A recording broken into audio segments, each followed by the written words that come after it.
Okay, my wonderful people that are listening, this is a bit of a random review with a vision of an oven in the background.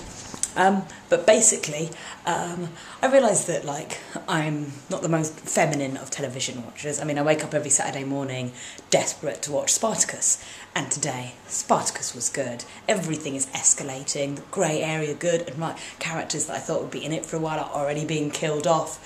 It's a bloodbath, and the lines between who is in the right, who is in the wrong, so blurred.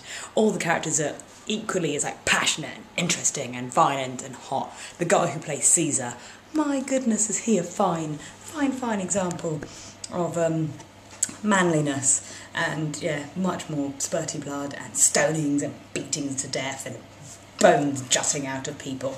I am very sad over one of the deaths because I was hoping a beautiful little gay subplot was coming out of it, but alas, that little love is never going to be revealed. The other great thing I watched last night was Cult. Cult was awesome. I'm a huge Robert Nepper fan. I adore him. When I met him, I was just like, oh my goodness, I love you. And he hugged me. And I'm like, I've been hugged by Robert Nepper.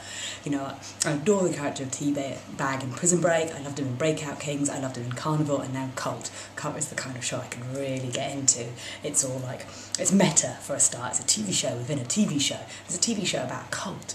But the fact that the cult actually might be real, and who's the real ringleader of the cult, and the things that are happening in the show are being happening in real life. And obviously there's a conspiracy, and the creator of the show is never seen in public, and Robert Nepper's character within the TV show, so his character within a character, is but I know people do bad things in my name, but I have never once hurt a person, so really, it's not my fault. And it's all oh, it's so good, it's all got little bits of symbolism, and I love the way the cult symbol is done, with the C, the U, the L and the T, and they've got it tattooed on their arms, and I'm sitting there going, tattoo ideas, I really want some cult tattoos.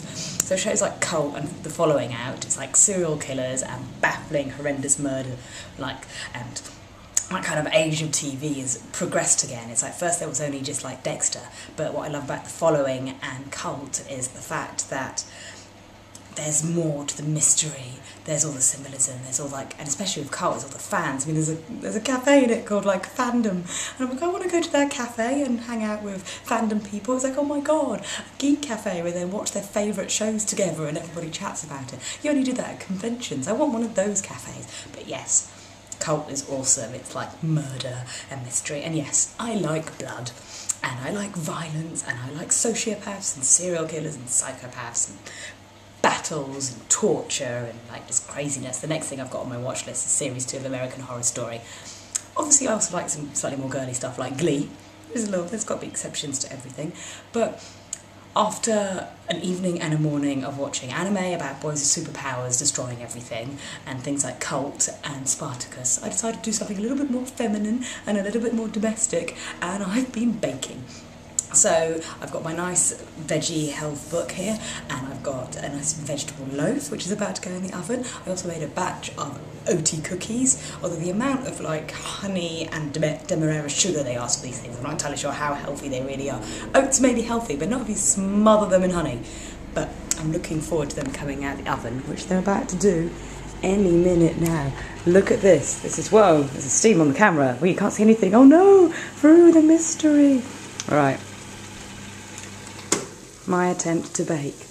I remember one of the reprimanding things that's come out of the Gok show is how all the women on it have typically unfeminine, interests, and, they all had slightly more masculine. There was a DIY girl, there was the martial arts girl. Sorry guys, I'm going to have to put the camera down. So there was the person who liked power tools and DIY, and then there was me being a fangirl. And they were all seen as traditionally oh my god, my poor oaty cookies have exploded anyway. So you know what, I can be incredibly masculine. I like martial arts, and I like slightly more aggressive things, and I'm a fangirl and a geek. I'm going to Comic Fair tomorrow, but I can still do something like cooking and baking. I don't know how good my oaty cookies are. I think the honey has come off and burnt everywhere. My fruit loaf is looking a little bit more impressive, but then I haven't put it in the oven yet, so we'll see what happens when I try to bake it. Right, my dears, I'm going to love you and live you. Remember to follow me at Lone Dreamer Yowie, and on the LZSY Facebook group. I am going to attempt to rescue what I thought was an impressive batch of cookies, but clearly isn't anymore, and probably go rewatch Cult and maybe some other things. Oh no, Avengers! I've got to watch Avengers today because I've got I've got a con tomorrow. Lots of comic book buyings. Wolverine. I've got back issues of Wolverine to buy tomorrow. So in celebration, I better, X-Men and Avenger it up for the rest of the day while eating slightly less impressive cookies. Take care, my people. Bye, bye.